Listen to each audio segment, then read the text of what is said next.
You are bleeding money in your business in ways that you're probably not even aware of. And in this video today, I'm going to teach you about the profit gap.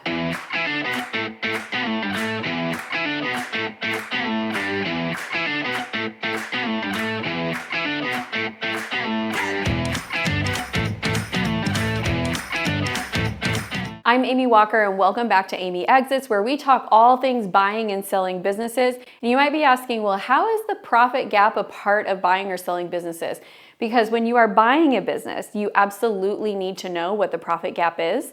And when you're getting your business ready to sell, you want to be actively working on minimizing that profit gap because that's what's going to raise your value so you can sell for more.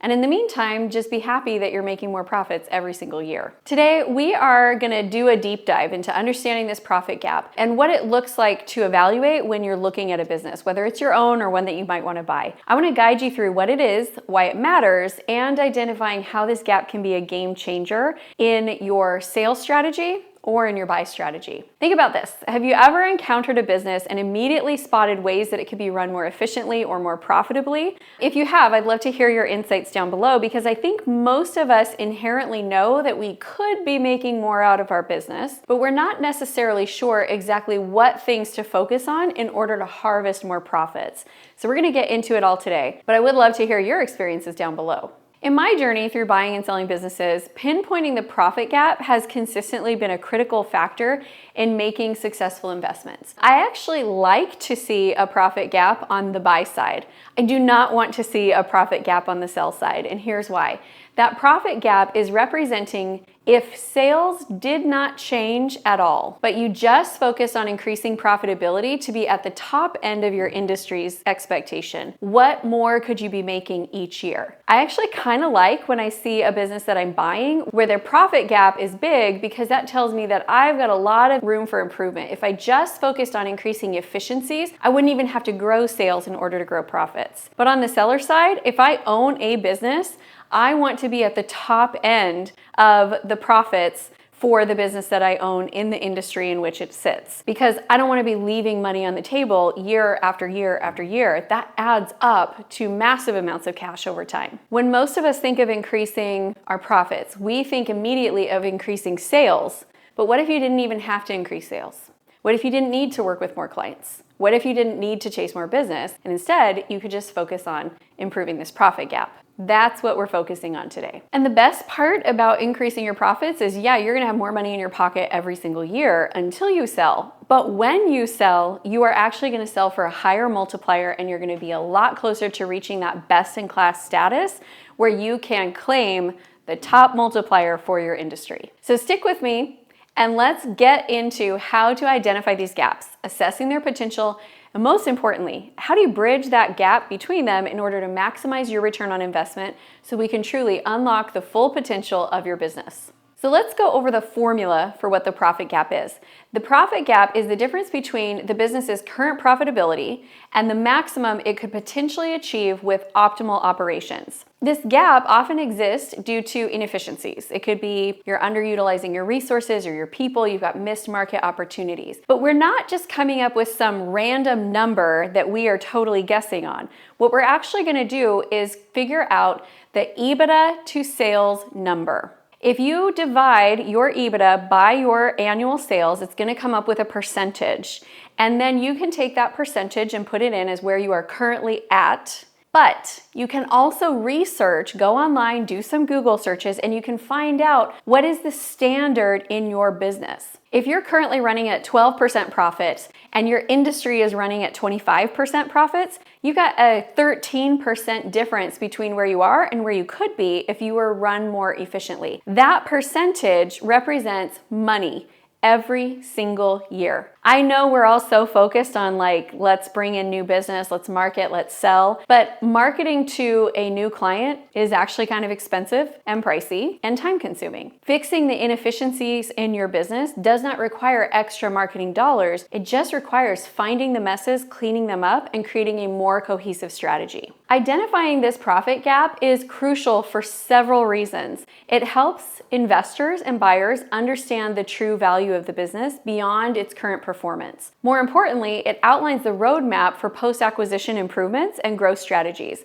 I mentioned when I'm buying a business, I kind of like to see that there's a profit gap because immediately I can see how we can grow and what is the potential. But when I own the business, I want to do this work beforehand so that I'm not getting a lower ticket offer because my profit margins are lower than industry expectations. Next, let's show you how to figure out this profit gap. The first thing we've got to do is pull up your profit and loss. We're going to start with the financials. We are going to look at your net profits, and you can, if you want to, figure this out as an average for the last 3 years, or you could just look at the last year. But figure out your net profits. The way that we calculate EBITDA is we then go, and again, this is on the profit and loss sheet, and we look at any interest we paid, we add that to net profits. We look at any taxes that we paid, we add that back to net profits.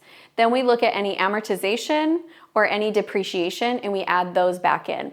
If there were any like one-time big purchases that are not the norm that threw off your numbers this year, you can also add those back in.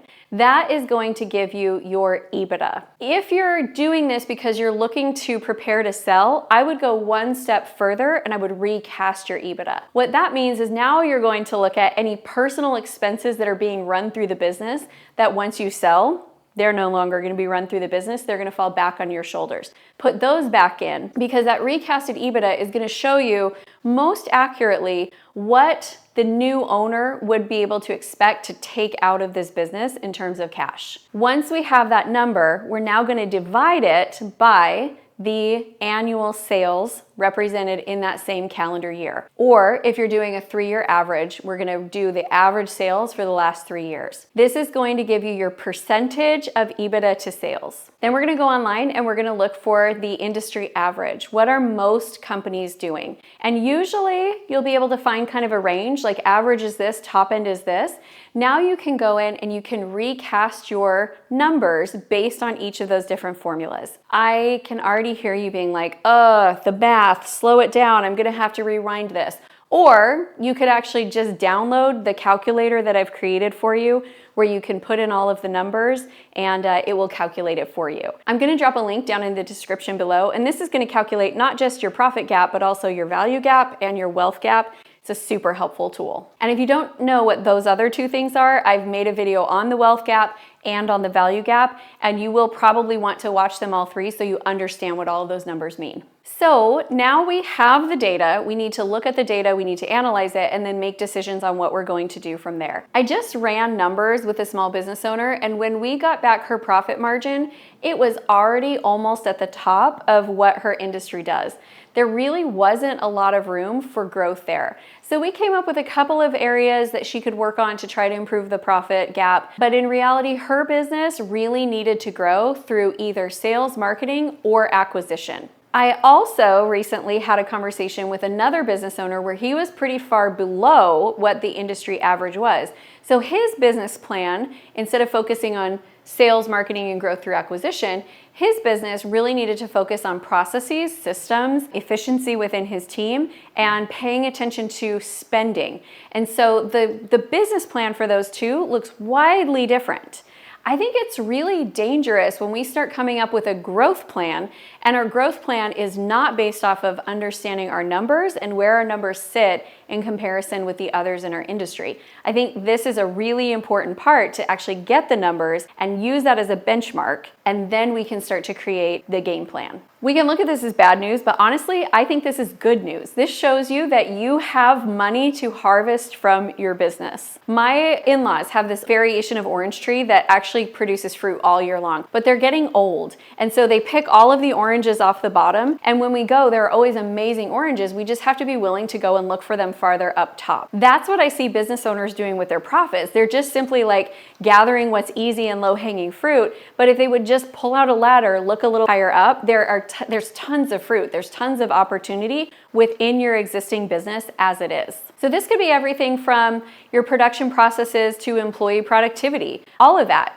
impacts the profit gap. Once you have identified the profit gap, now you can start bridging it. This is going to be strategic planning and relentless execution. I really love having a 90-day sprint model where every 90 days we are setting benchmarks for what our business strategy is, where we want to get to, and then we're putting all of our time, all of our energy, all of our focus into those core areas that are really going to move the needle. The profit gap truly does represent untapped potential within your business. By identifying and strategically acting to bridge that gap, you can significantly increase the value of your investment, whether that's your current business you own or a business you are looking to buy.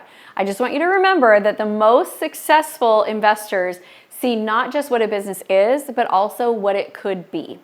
So now I'd love to hear your thoughts and where you're seeing the biggest opportunity for improving the profit gap in your business. Leave me some comments or questions down below. I would absolutely love to hear from you. For more great content like this, hit the like button, subscribe, hit the bell notification, and the next videos you are going to want to check out are going to be the wealth gap and the value gap. Until then, keep growing, keep building, and let's get you to your 8-figure exit.